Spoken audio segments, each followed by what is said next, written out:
ನಮ್ಗೆಲ್ರಿಗೂ ಗೊತ್ತಿರೋ ವಿಚಾರ.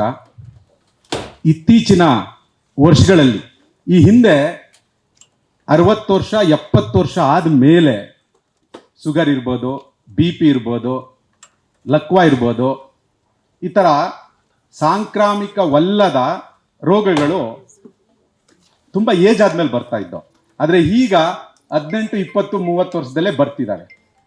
ಇದಕ್ಕೆ ಮೂಲ ಕಾರಣ ಏನು ಅಂತ ವೈದ್ಯ ಲೋಕ ಆಲೋಚನೆ ಮಾಡುವಂಥ ಪರಿಸ್ಥಿತಿಯಲ್ಲಿ ನಾವಿದ್ದೀವಿ ಬಂಧುಗಳೇ. ಸೊ ಇಂಥ ಸಂದರ್ಭದಲ್ಲಿ ವೈದ್ಯ ಲೋಕನೇ ಹೇಳೋದು, ನಮ್ಮ ಜೀವನದಲ್ಲಿ ವೈಜ್ಞಾನಿಕತೆಯನ್ನು ಅಳವಡಿಸ್ಕೋಬೇಕು, ಜೀವನದ ಶೈಲಿಯನ್ನು ಬದಲಾವಣೆ ಮಾಡ್ಕೋಬೇಕು, ಆಹಾರದ ಶೈಲಿಯನ್ನು ಬದಲಾವಣೆ ಮಾಡ್ಕೋಬೇಕು ಅಂತೆಲ್ಲ ಹೇಳಿ ಚರ್ಚೆಗಳು ನಡೀತಿದ್ದಾವೆ. ಅದಕ್ಕೆ ಪೂರಕವಾದಂತಹ ರೀತಿಯಲ್ಲಿ ಡಾಕ್ಟರ್ ವಸುಂಧರಾ ಭೂಪತಿ ಅವರು ಮಹಾತ್ಮ ಗಾಂಧೀಜಿ ಮತ್ತು ಪ್ರಕೃತಿ ಚಿಕಿತ್ಸೆ, ಹಣ್ಣುಗಳು ಮತ್ತು ಆರೋಗ್ಯ ಇಂತಹ ಕೃತಿಗಳನ್ನ ರಚಿಸಿಕೊಟ್ಟಿದ್ದಾರೆ.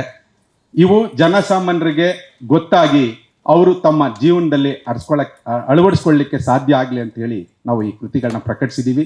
ಈಗಾಗಲೇ ನಮ್ಮ ಜೊತೆ ದೀರ್ಘವಾಗಿ ಸ್ವಾಗತ ಭಾಷಣ ಮಾಡಿದಂತಹ ಪ್ರೊಫೆಸರ್ ಶರಣಪ್ಪ ಅವರು ಚಂದನ ಬೆಳಕಲ್ಲಿ ಕೂಡ ಕೃತಿ, ಈ 3 ಕೃತಿಗಳು ನಿಮ್ಮ ಕೈಗಿಟ್ಟಿದ್ದೀವಿ.